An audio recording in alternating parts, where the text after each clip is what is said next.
Ya, makasih. Kita mulai aja. Selamat siang, Ibu atau Mbak. Boleh aja Pak, Ibu Apapun, atau Mbak. apapun ya. Apapun oke. Apapun oke, makasih. Bu Umi Rifdiawati. Siap. Rifdiawati. Rifdiawati. Ya. Oke. Kami dari tim seleksi mengucapkan terima kasih. Bu Umi sudah hadir ya, memenuhi undangan kami untuk mengikuti tes wawancara. Di sini memang tadinya kita jadwalkan pukul 16.00, begitu ya. Bu Umi tidak keberatan ya? Siap, tidak keberatan Pak. Kita majukan 45 menit ya. Oke, baik kalau begitu. Kita mulai. Bu Umi dapat kita kasih kesempatan sesuai yang sudah disampaikan oleh panitia 10 menit untuk menyampaikan apapun yang ingin disampaikan ya kepada tim seleksi. 10 menit dimulai dari sekarang. Baik, terima kasih. Bismillahirrahmanirrahim. Assalamualaikum warahmatullahi wabarakatuh. Selamat sore dan salam sejahtera untuk kita semua. Ibu Bapak, Ketua dan anggota tim seleksi KPU RI yang saya hormati dan saya banggakan. Terima kasih atas kesempatan yang diberikan kepada saya untuk memaparkan materi bila saya menjadi anggota KPU RI.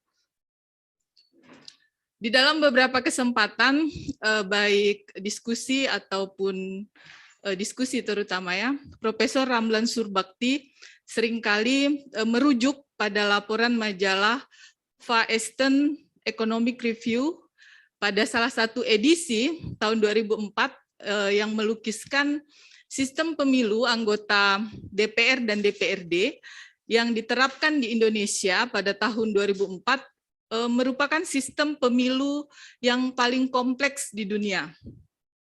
Nah, 20 tahun setelah laporan dari majalah ini, yaitu di tahun 2024, bangsa Indonesia akan menggelar pemilu anggota DPR dan DPRD dengan sistem yang sama. Ditambah dengan pemilihan anggota DPD, Presiden dan Wakil Presiden, bahkan pada tahun yang sama juga akan dilaksanakan pemilihan kepala daerah dan wakil kepala daerah secara serentak di seluruh wilayah Indonesia. Nah, kondisi ini tentu akan menimbulkan kompleksitas dan potensi kerumitan secara teknis. Tentu ini sudah menjadi pilihan bangsa kita, pilihan rakyat Indonesia untuk melaksanakan pemilu dan pemilihan serentak di tahun 2024. Dengan segala kompleksitas dan potensi kerumitan tersebut, tentu prosesnya harus terselenggara secara aman, lancar, dan demokratis. Nah, atas dasar ini juga saya terpanggil untuk mengikuti proses seleksi ini dan tentu berharap bisa terpilih sehingga bisa memberikan kontribusi untuk pelaksanaan pemilu dan demokrasi di Indonesia. Adapun gagasan pertama dan utama yang akan saya bawa apabila saya terpilih menjadi anggota KPU RI adalah membangun kembali kepercayaan publik terhadap lembaga KPU sebagai penyelenggara pemilu yang mandiri, profesional, dan berintegritas untuk mewujudkan pemilu yang luber dan jurdil. Tentu kita mengetahui bahwa pemilu 2019 terlaksana tentu dengan segala catatan dan juga masih menimbulkan residu ya menurut saya, hiruk pikuk yang melanda KPU ini menyebabkan kepercayaan publik terhadap lembaga ini menjadi tergerus ataupun menurun.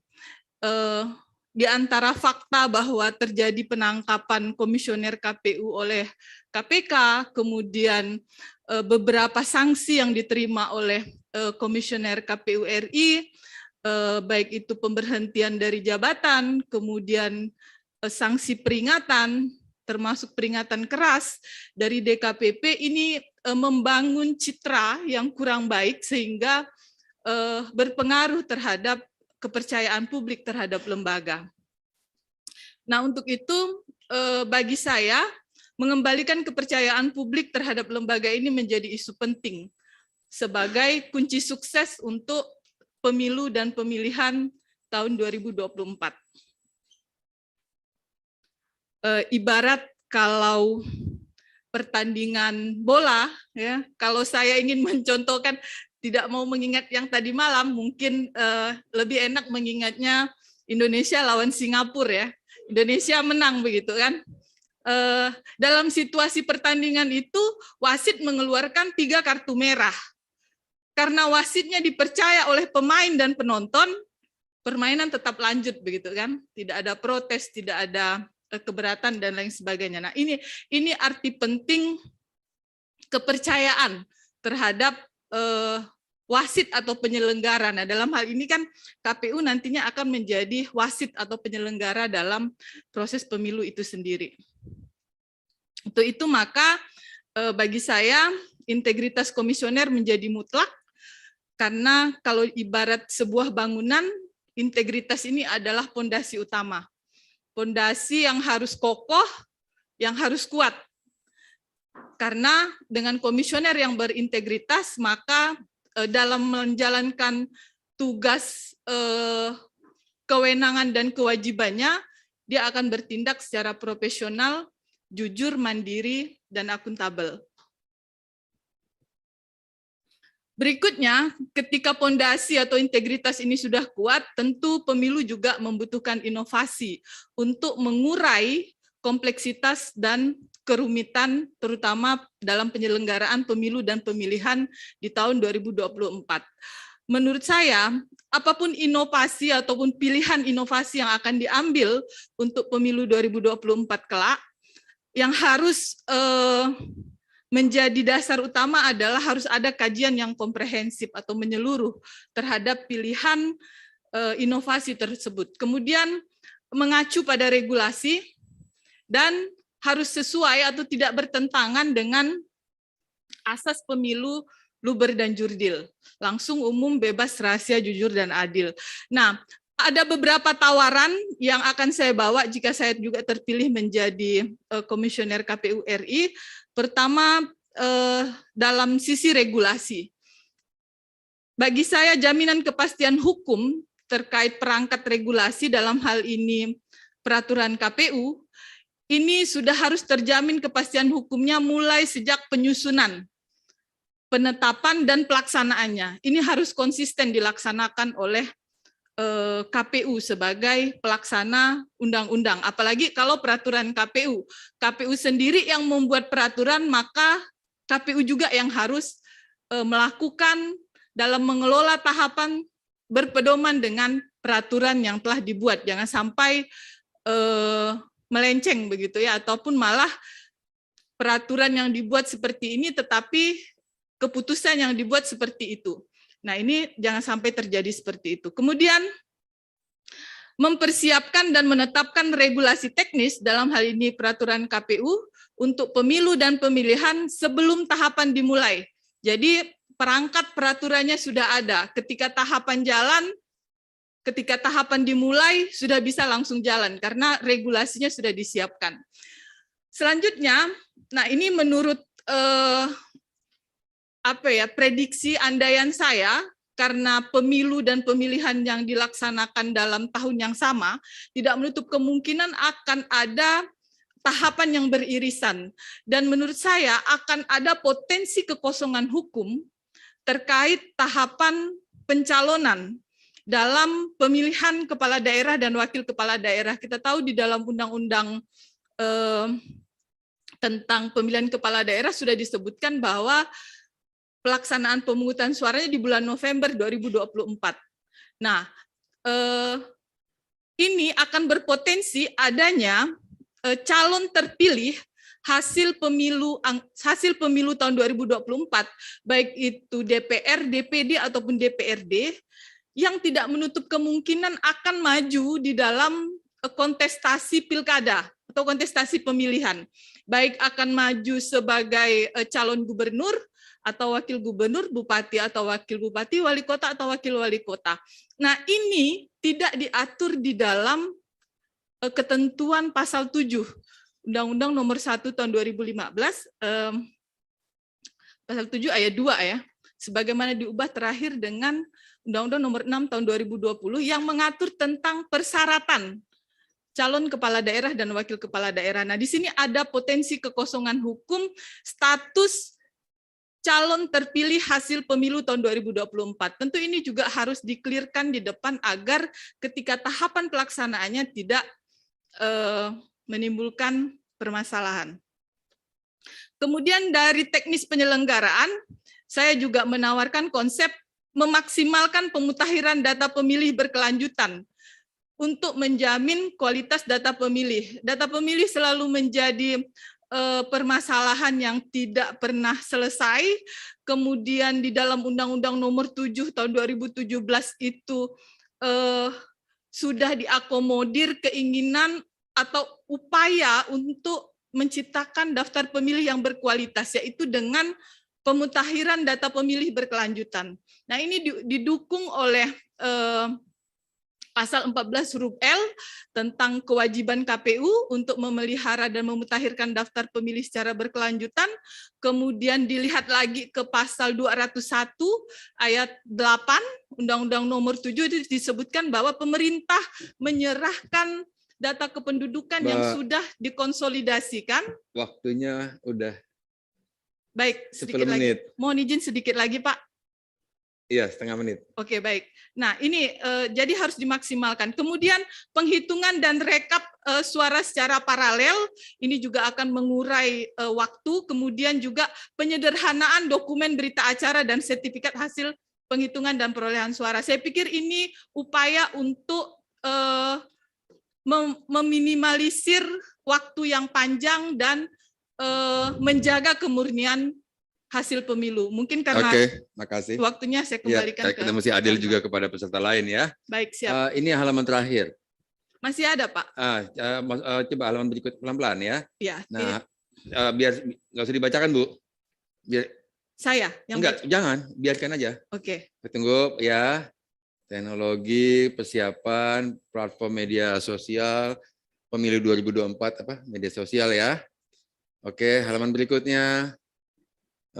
Aksesibilitas, disabilitas, oke. Lanjut. COVID ya. Oke, lanjut. Demikian ya. Siap. Oke. Terima kasih Mbak Umi atas paparannya. Karena Pak Ketua sudah hadir, saya oke, siap. Terima kasih. Bapak-bapak, Ibu dan Bapak tim seleksi, kami persilakan kalau ingin mendalami atau bertanya kepada bakal calon Ibu Umi. Saya mulai dari Bu Betty. Silakan, Bu. Terima kasih, Pak Wakil Ketua. Selamat sore, Ibu Umi. Sore, Bu Betty. Saya perhatikan Ibu Umi pernah menjadi anggota dan menjadi Ketua KPU Provinsi Kalimantan Barat 2008 sampai 2013 ya. Kemudian setelah itu tidak aktif lagi sebagai penyelenggara. Mungkin bisa disampaikan ya, karena Ibu pernah aktif tentunya banyak tahu, tapi kemudian sempat cukup lama tidak aktif di situ. Apa 3 alasan yang Ibu bisa sampaikan yang bisa menjadi alasan bagi tim seleksi untuk memilih Ibu sebagai salah satu dari 14 calon yang kita akan ajukan ke tahap berikutnya. Silakan Ibu. Baik, terima kasih Bu Betty. Alasan pertama tentu dari pengalaman penyelenggara, Bu ya. Saya bukan hanya di KPU Provinsi, tetapi saya juga pernah menjadi Ketua KPU Kabupaten Sambas 1 periode, kemudian 1 periode sebagai anggota KPU Provinsi, saat itu Bu Endang menjadi KPU RI, dan Ketua KPU Provinsi Kalbar, saat itu Pak Juri juga menjadi Ketua KPU RI. Itu yang pertama. Kemudian kedua, bagi saya tentu pengalaman teknis ini, jadi meskipun saya setelah tahun 2018 selesai masa jabatan, bukan berarti, memang saya lebih fokus ke rumah ya, mengurus rumah, karena memang waktu 15 tahun itu juga agak terlalu fokus mengurus pemilu, jadi saya agak merilekkan diri untuk kembali ke rumah begitu kan. Tapi walau demikian tetap memperhatikan perkembangan pemilu dan demokrasi begitu kan Bu ya. Saya juga menjadi Ketua Presidium Jaringan Demokrasi Indonesia Kalimantan Barat, jadi Kalbar, yang memang juga dalam proses pemilu juga kita mengikuti perkembangan begitu kan, pemilu dan pemilihan.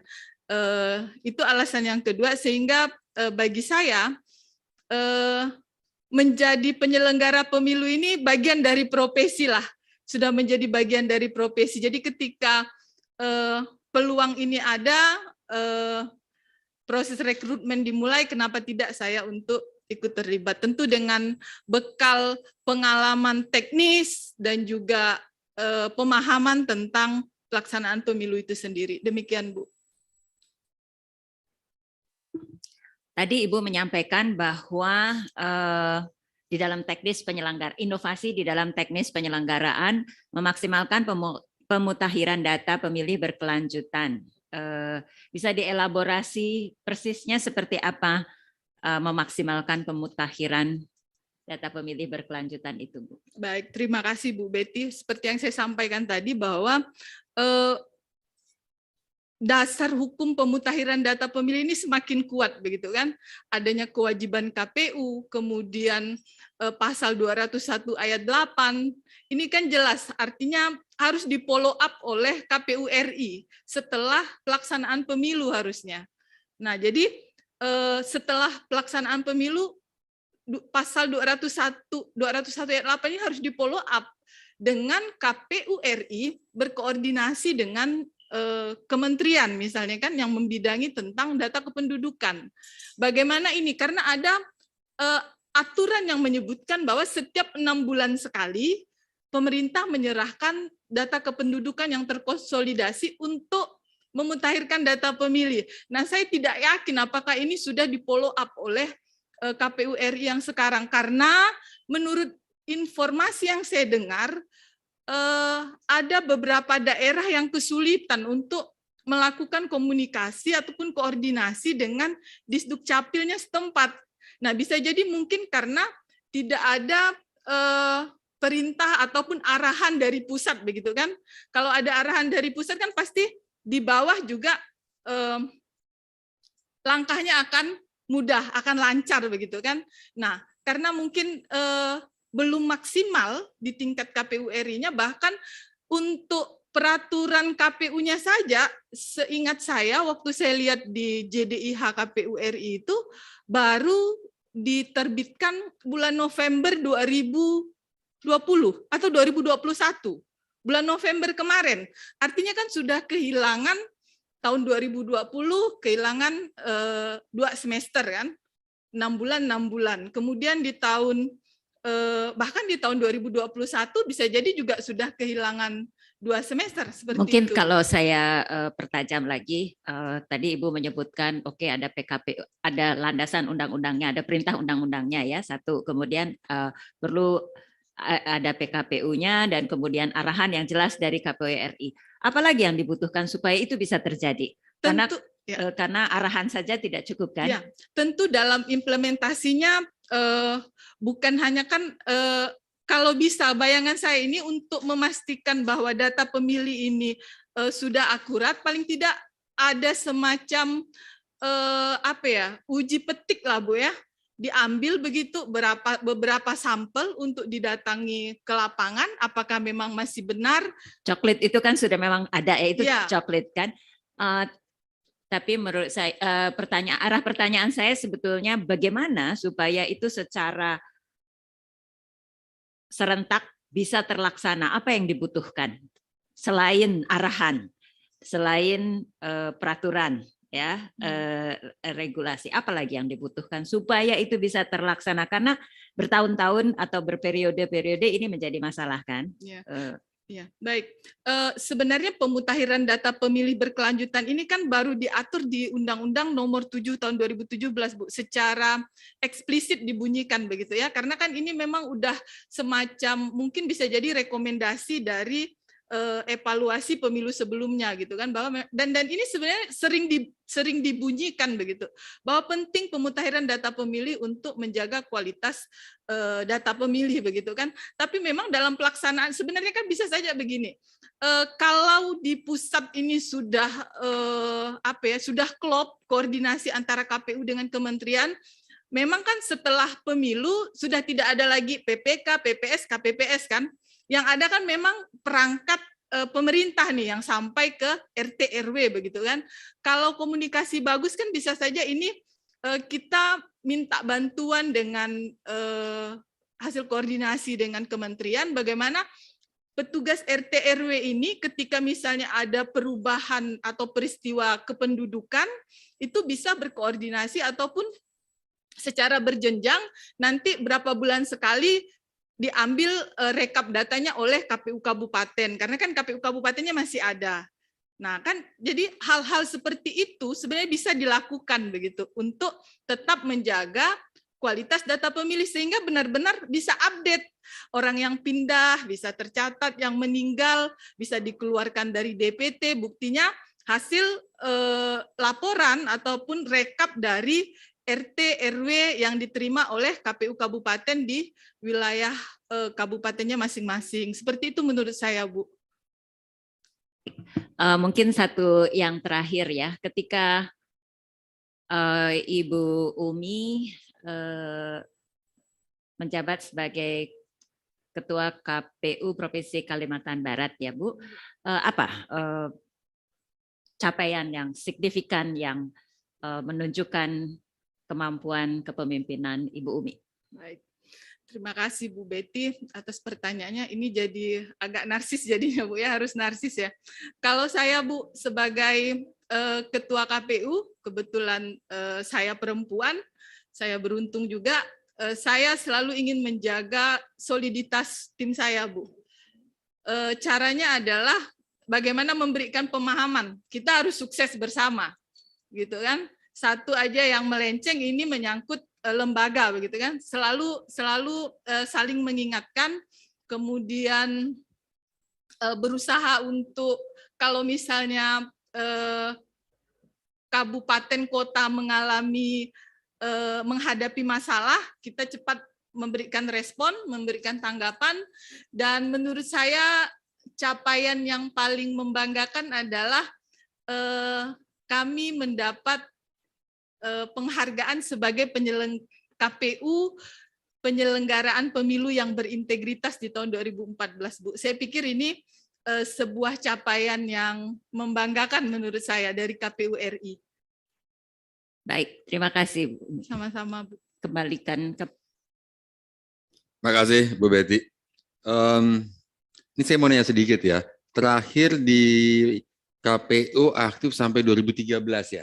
2018, Pak. 2018 2018 saya Ketua KPU Provinsi Kalbar, Pak.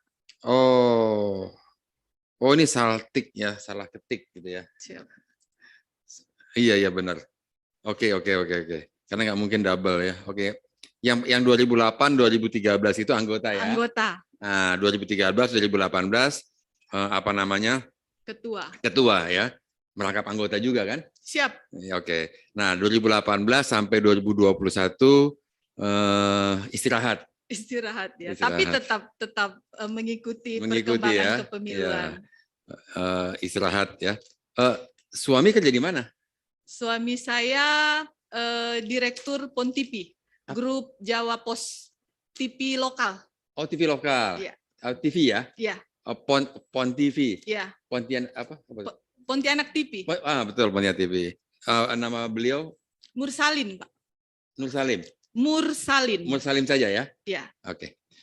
Baik, itu aja karena di sini datanya 2008-2013. Saya mau konfirmasi itu aja. Siap, Pak Chandra. Oke, berarti salah Terima ketik. kasih. Silakan Ibu Endang. Terima kasih Pak Wakil Ketua dan Pak Ketua yang saya hormati. Sudah hadir. Ya, Mbak Umi Rifdiawati. Rifdiawati. Assalamualaikum Mbak. Waalaikumsalam warahmatullahi Ya, wabarakatuh. pertama tentu saya mengucapkan selamat dari Pontianak, Kalimantan Barat. Ya, hari ini hadir, bisa duduk di situ sebagai 28 besar ya. Jadi kita ucapkan selamat. Tadi sudah ditanyakan oleh Ibu Betty dan sudah dijelaskan juga terkait dengan apa kegiatan kepemiluannya ya. Jadi sekarang tentu anaknya sudah semakin besar gitu, jadi mau menjadi penyelenggara pemilu lagi gitu. Tapi ada hal yang menarik tadi dari pertanyaan Bu Betty, Mbak Umi mencermati bahwa KPU belum melaksanakan itu. Proses apa itu namanya pemutakhiran data pemilih secara berkelanjutan. Padahal di satu sisi undang-undang memberikan ruang yang cukup besar ya, karena untuk menjamin kualitas data pemilih gitu, itu diberikan ruang untuk melakukan pemutakhiran data pemilih secara berkelanjutan.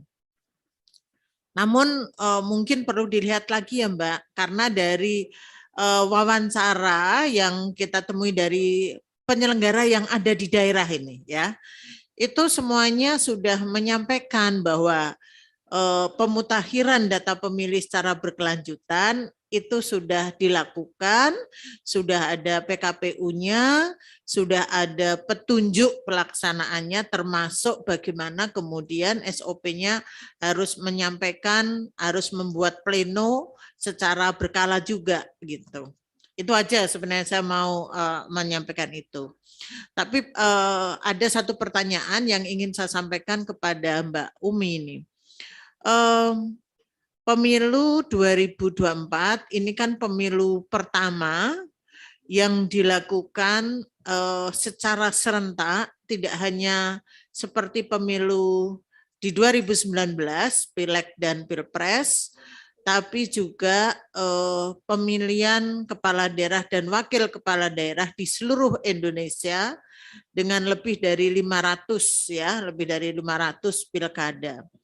Ini tentu membuat pekerjaan atau effort yang cukup besar bagi KPU di tingkat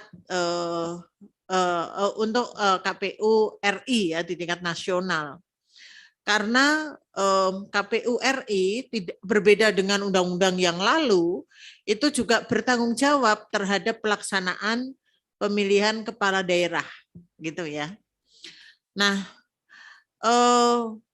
mesti ada tahapan yang berimpitan gitu.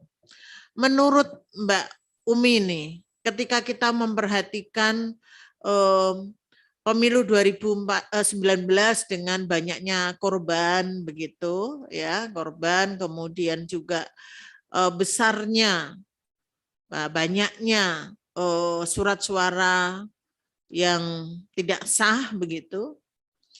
Itu seperti apa Mbak?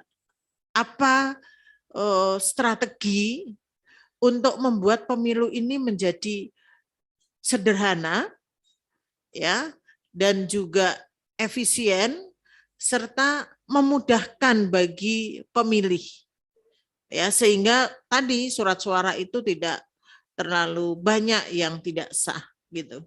Kira-kira apa sih strategi baru yang ketika nanti Mbak Umi itu ada di situ itu apa itu perlu dilakukan? Silakan Mbak. Baik, terima kasih Bu Endang. Mungkin saya ingin merespon yang pertama dulu terkait pemutahiran data pemilih ya. Saya memang tahu Bu Endang bahwa pemutahiran data pemilih berkelanjutan memang dilaksanakan di tingkat daerah oleh KPU provinsi maupun kabupaten kota. Hanya saja memang menurut penilaian saya tidak maksimal, Bu. Hingga sebelum November, setahu saya dasar hukum pelaksanaan pemutahiran data pemilih berkelanjutan ini setingkat SE.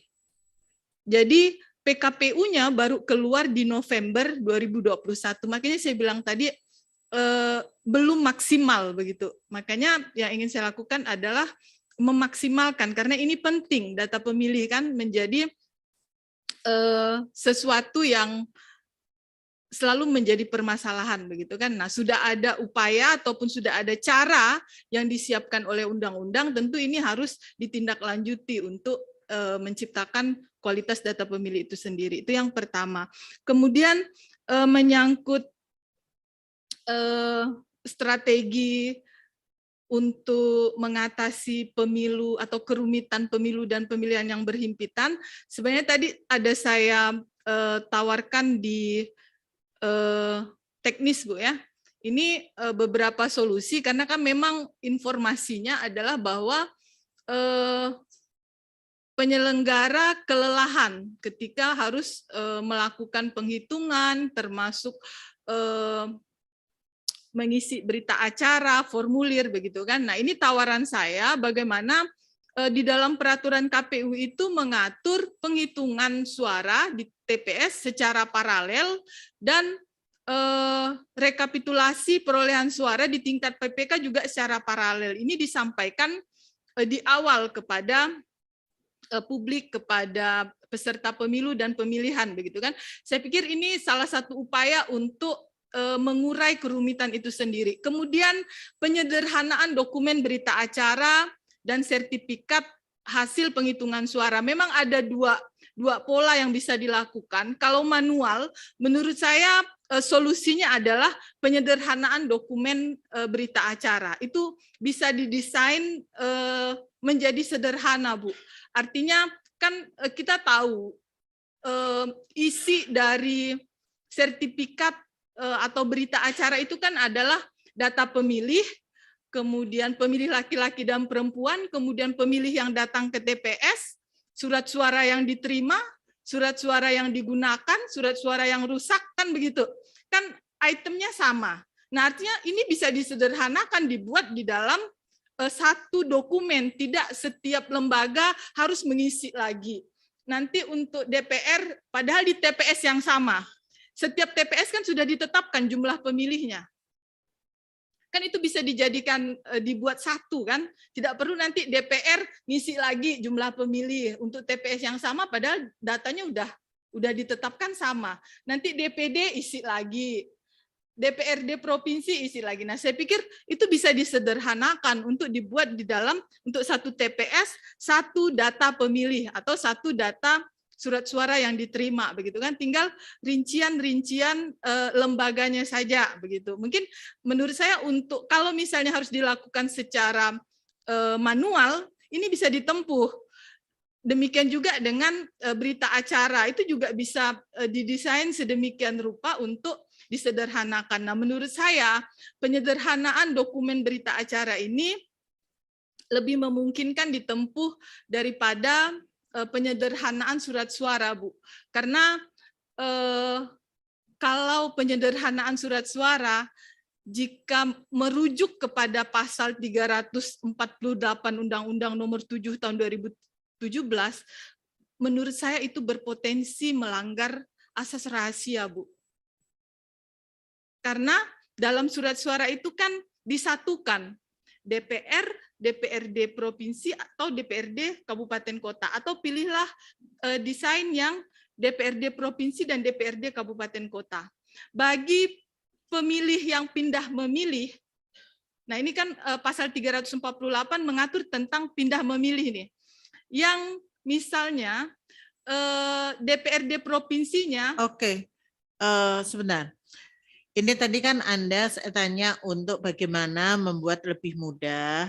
Kemudian bagi penyelenggara di tingkat bawah, tadi kan udah berita acara, gitu kan? Ya. Tiba-tiba kenapa sampai kepada surat suara? Karena gitu? Ibu kan tadi itu apa memudahkan pemilih ya, tadi kan? Ya, ya. Nah, silakan. Yang memudahkan pemilih gimana jadi caranya? kalau untuk pemilih memang lebih ke sosialisasi, gitu kan? Tapi untuk surat suara, menurut saya tetap dengan desain seperti pemilu 2014, Bu.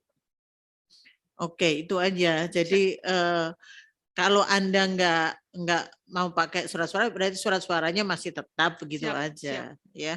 Nggak usah ngomong tentang yang belum ada sekarang, gitu, ya. Baik, makasih, Bu. Oke. Nah, Mbak, persoalan apa sih yang menurut Mbak Umi itu yang harus segera diselesaikan ketika nanti misalnya Anda dilantik ya di bulan April, kemudian kan tahapan atau kalau dalam undang-undang itu kan harus dimulai bulan Juli. Nah, menurut Anda hal krusial apa yang harus dilaksanakan dengan segera begitu Anda dilantik? Apa kira-kira yang akan Anda lakukan begitu selesai dilantik atau Anda dan teman-teman lakukan? Baik, terima kasih Bu Endang. Menurut saya yang pertama harus saya lakukan adalah konsolidasi dulu, Bu. Karena kan tentu kalau saya terpilih, saya akan bertemu dengan bisa jadi teman-teman lama atau bisa jadi juga ada teman yang baru. Harus konsolidasi dulu, harus kompak dulu bertujuh menyamakan frekuensi gitu ya, agar tumbuh rasa bertanggung jawab untuk menyukseskan pemilu di tahun 2024. Menurut saya itu dulu harus menjadi tim yang solid. Kemudian yang kedua adalah seperti yang saya sampaikan tadi, menyiapkan perangkat regulasi, Bu.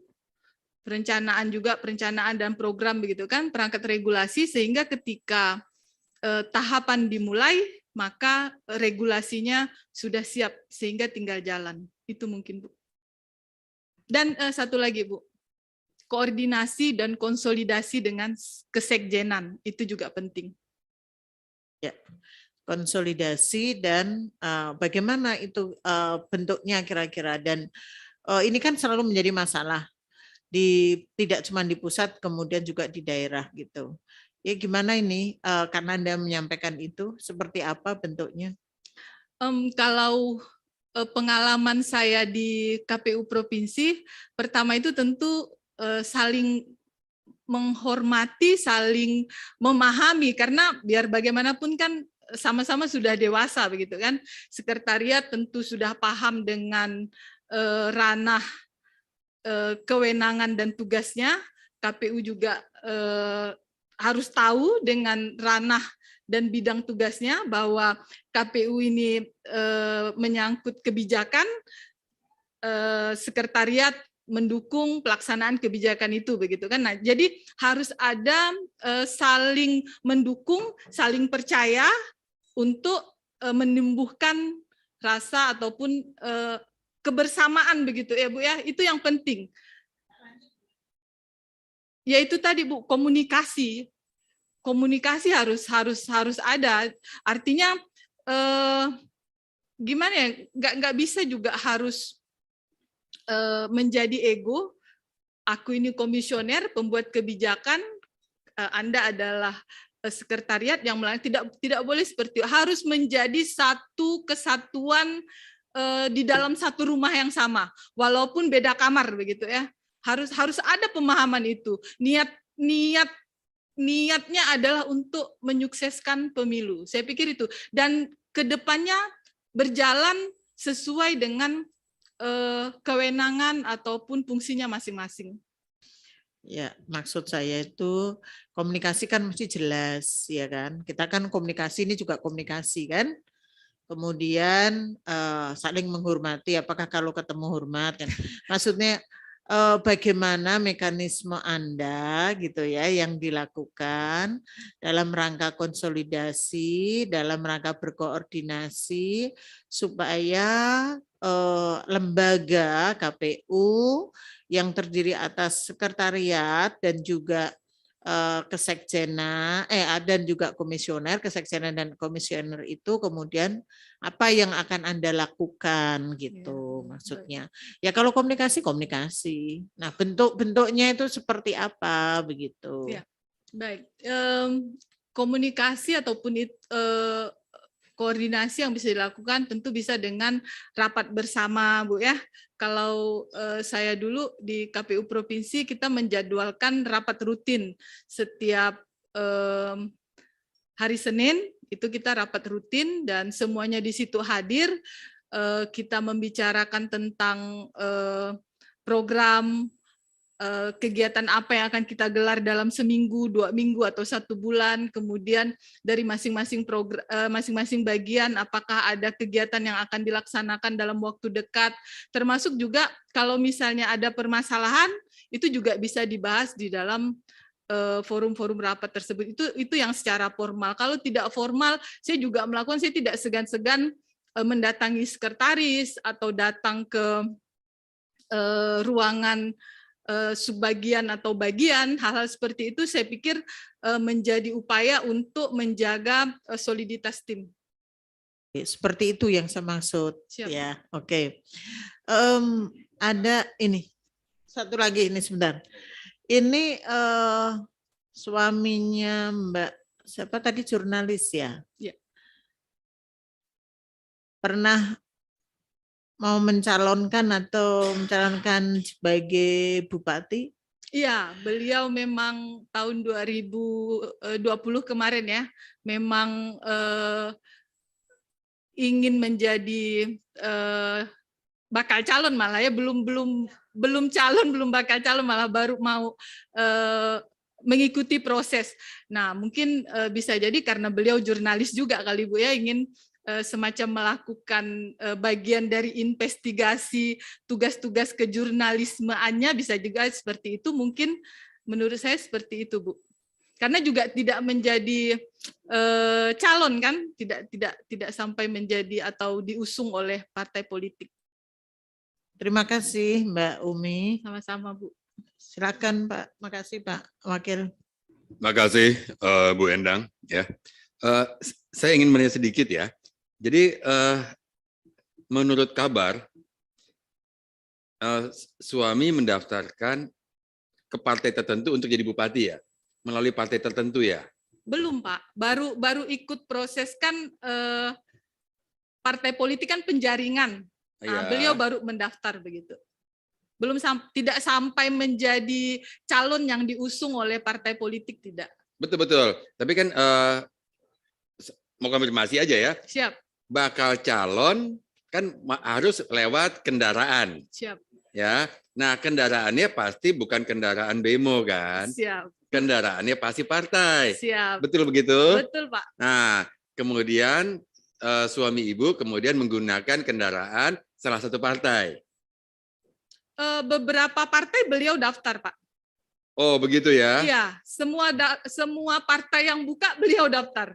Oh, begitu, karena di beritanya ke salah satu partai.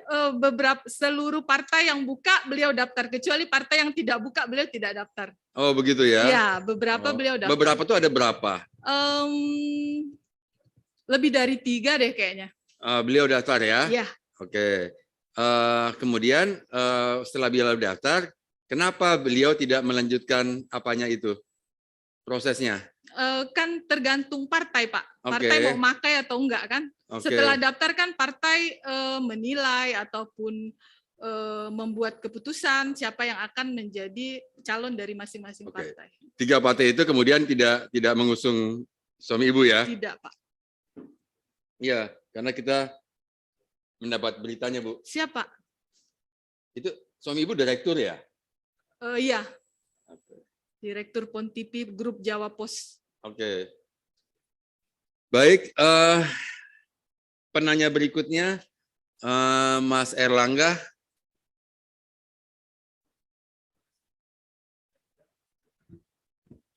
Iya, pertanyaan saya, kita tahu bahwa salah satu persoalan krusial dari pemilihan umum sekarang ini adalah problem polarisasi identitas yang sampai ke tingkat massa, yang membuat kegaduhan politik, dan juga persoalan yang laten yang terus-menerus itu money politik. Nah, menurut Anda gimana formulasi apabila Anda jadi KPU untuk menyelesaikan persoalan-persoalan tersebut, setidaknya meredamnya? Terima kasih. Baik, terima kasih Prof. Kalau bicara soal polarisasi identitas ini memang kami di Kalbar punya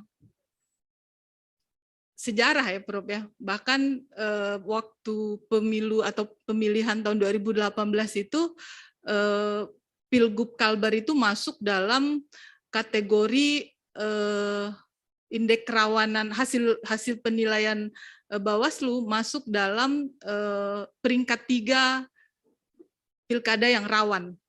Tapi alhamdulillah pilkada ataupun pilgub tahun 2018 di Kalbar berjalan aman dan lancar. Menurut saya kembali lagi yang pertama yang harus dilakukan adalah KPU-nya harus bisa memposisikan diri atau meyakinkan publik mereka adalah lembaga penyelenggara pemilu yang independen, yang profesional. Karena sebenarnya peserta pemilu ini juga punya cara untuk mengetes kita, Prof. Apakah kita ini benar-benar bisa dipercaya atau tidak. Dan saya mengalami itu. Ketika ada 2 pasangan calon yang ingin mendaftar pada hari yang sama, dan kami paham betul bahwa ini akan berpotensi menimbulkan gesekan massa, karena pada hari yang sama itu juga dalam waktu yang dekat, jam 8 dan jam 10. Sementara proses pendaftaran kan ada proses pemeriksaan, dokumen, dan lain sebagainya, begitu kan? Dan mereka pasti akan membawa massa pendukung. Nah, menyadari hal itu, kami di KPU Provinsi berinisiatif untuk memanggil kedua tim pasangan calon tersebut untuk membicarakan bagaimana proses pada hari pendaftaran itu bisa tetap kondusif. Jadi kita panggil keduanya, kita jelaskan situasinya seperti apa kalau dalam waktu yang berdekatan ini belum selesai, tapi yang lainnya sudah datang, atau ini sudah mau pulang tetapi nanti ini datang berselisih, begitu kan? Potensi kerawanan akan potensi gesekan akan sangat besar. Nah, atas dasar itu kami berdiskusi, di situ juga kami menghadirkan Panwas termasuk dari kepolisian. Nah, pada akhirnya tidak ada yang mau mengalah. Ketika tidak ada yang mau mengalah, dia mau mengetes independensi kita dan netralitas kita, begitu, Prof. Dibalikannya ke kita. Oke, kalau begitu kami serahkan KPU yang memutuskan siapa yang dulu, katanya kan. Nah, saya langsung mikir, kalau diputuskan ini, pasti kesannya kita akan berpihak kepada siapa saja yang kita dahulukan. Nah, akhirnya keputusan kami tidak akan memutuskan siapa yang boleh duluan atau siapa yang kemudian, tetapi siapapun yang datang duluan akan dilayani sesuai dengan prosedur yang ada, begitu kan. Nah, artinya kalau misalnya proses ini belum selesai, yang ini sudah datang, silakan menunggu di ruang tunggu. Nah, hal-hal seperti ini sebenarnya kelihatan sepele, tapi kalau langsung diputuskan, kami memutuskan pasangan ini dulu yang mendaftar, setelah itu pasti akan menimbulkan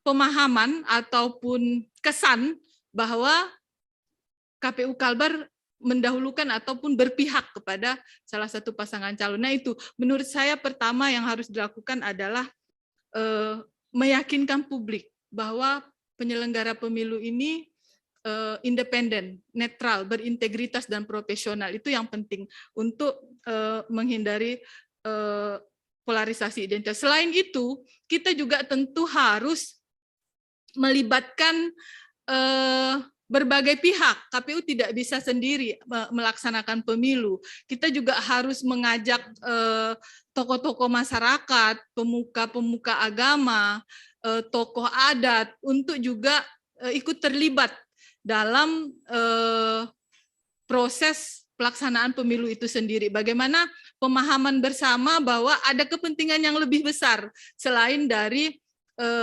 pemilihan ataupun pemilu itu sendiri. Ada keutuhan bangsa yang harus dijaga, begitu kan? Keutuhan daerah, terutama kalau di daerah saya selalu ingin menjaga itu, begitu. Bahkan saya juga selalu menjelaskan kalau ada hal-hal yang kurang puas, silakan menempuh jalur hukum, begitu. Ada Bawaslu, ada MK, ada DKPP, tapi kita tidak menganjurkan. Kalau tidak puas, laporkan kami, tidak seperti itu. Tapi kita menyampaikan tempuh jalur hukum yang disiapkan, begitu. Nah, pemahaman-pemahaman seperti ini yang juga dibangun itu untuk mengatasi polarisasi identitas. Saya pikir kemudian kalau untuk money politik, nah ini sebenarnya juga bisa melibatkan stakeholder yang ada di masyarakat, ya, tokoh agama, tokoh masyarakat juga harus dilibatkan. Pentingnya untuk menolak politik uang, begitu kan, kepada pemilih ataupun masyarakat juga harus disampaikan bahaya dari politik uang sendiri, gitu kan. Bahkan kalau bisa kita menunjukkan contoh-contoh kasus bagaimana kepala daerah yang ditangkap karena korupsi, begitu kan. Nah, ini kan kalau ditarik ke belakang ternyata dalam pemilihannya dia melakukan upaya-upaya politik uang seperti itu, begitu kan. Nah, contoh-contoh seperti itu juga bisa disampaikan untuk mencegah politik uang itu sendiri. Dan tentu kalau pendekatan